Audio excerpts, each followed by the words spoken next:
and spend the day lunching and shopping when there are no students around. She and Edwards both agree that while the lack of students gives downtown a more relaxed vibe, they know it's a college town and love their student customers. Reporting for the newsfeed, this has been Emma Shinley. Virginia Tech students now have a new way of getting home for the winter break. Launching earlier this month, the Virginia Breeze takes passengers from Blacksburg to Union Station in Washington, D.C. The newly developed bus system offers Virginia Tech students and local residents a different way to travel up Interstate 81. The service has started out small with just 2 buses departing from Squires Student Center every day, but that's something organizers hope will change. If people use the service, it will continue to grow regardless. And again, hopefully that'll, like prices will go down, congestion will reduce on 81. It'll be just a convenient service that everyone in this area can use. This service is similar to the one in Christiansburg, but the convenience of the Breeze bus for students also comes with a higher price tag. Officials with the Virginia Breeze say since the service was started by grant money, it will take some time for the prices to go down. While most students are enjoying their time off during the winter break, some will be returning to class to catch up or get ahead in their degree program. Winter session enters its 5th year this December as the program for students continues to grow.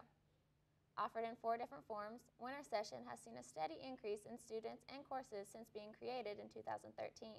Whether it is catching up on a major or minor, or keeping on pace for graduating early, students at Virginia Tech keep signing up. Janice Jock, who helps oversee Winter Session, says one department in particular sees a lot of activity during the 3-week period. The Department of English offers the most courses during the winter session, and by college, the College of Liberal Arts and Human Sciences has the most offerings. Our goal is to have winter session just keep growing in enrollment and providing courses that students need. Students can still add courses to Winter Session this year. Online classes are set to start December 26th, and residential courses are slated for January 2nd.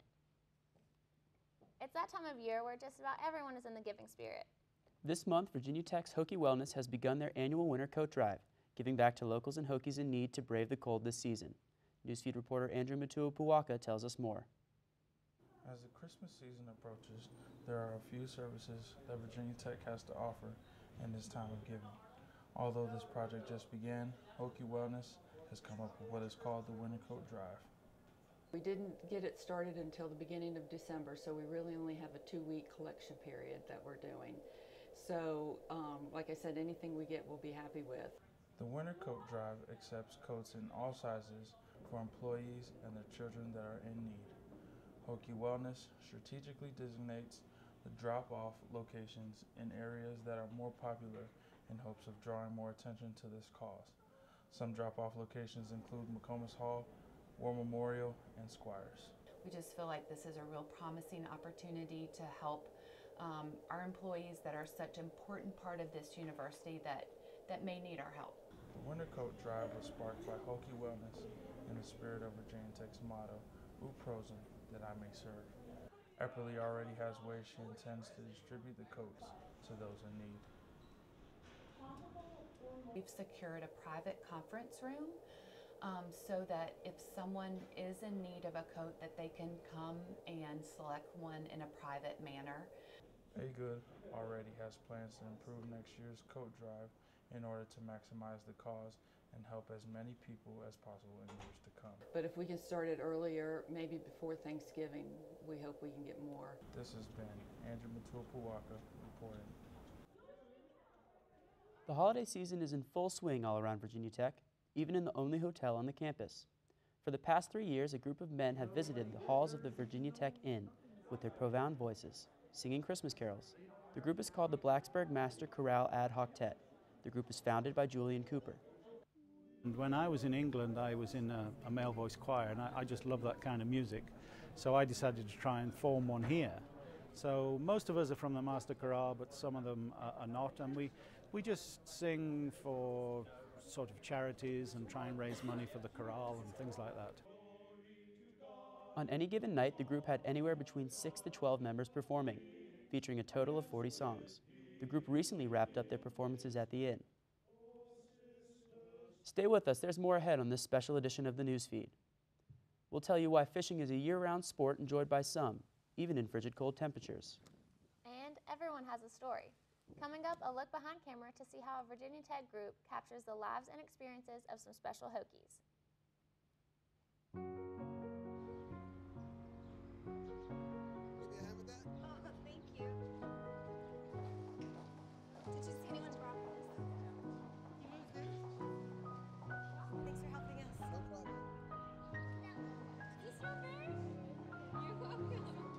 We do anything for kids. Yet 1 in 6 children in the U.S. struggle with hunger.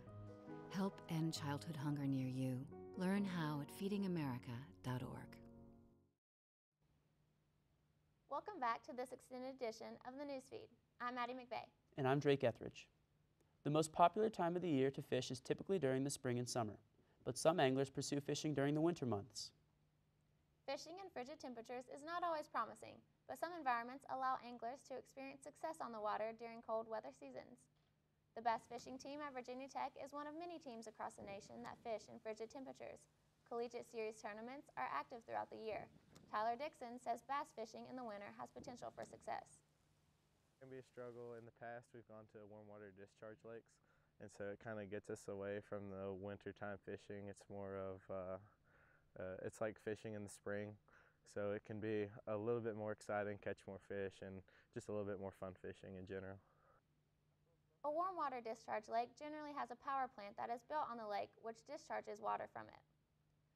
This changes the ecosystem of the lake, so fish are more comfortable moving closer to the surface of the water instead of remaining in deep levels during the colder months.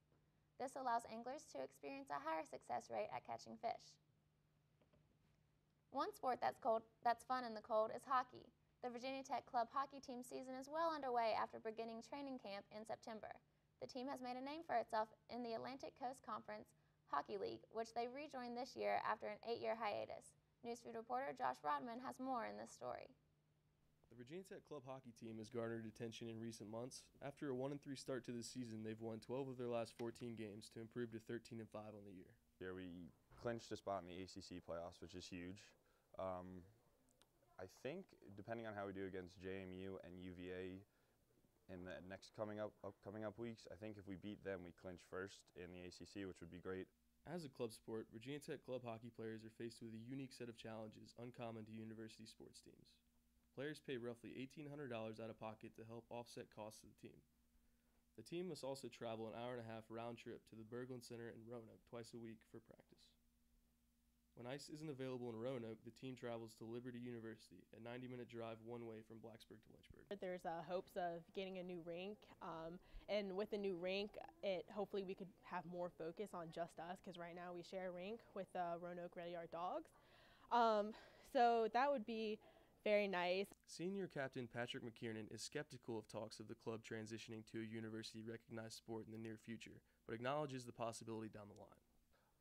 That's a big jump to make. I don't think, definitely in some of the kids that are here, younger kids, freshmen, I don't think it'll ever be in their time at Virginia Tech, but you never know. Hockey is kind of a growing sport, and it already has a big fan base from Roanoke, so it's not too far-fetched of an idea, just way down the road.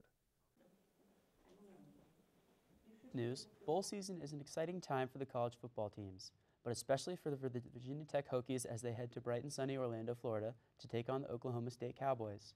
Newsfeed reporter Mary Desmond gives us a look at what happens during a Virginia Tech bowl trip. For Virginia Tech football, the campus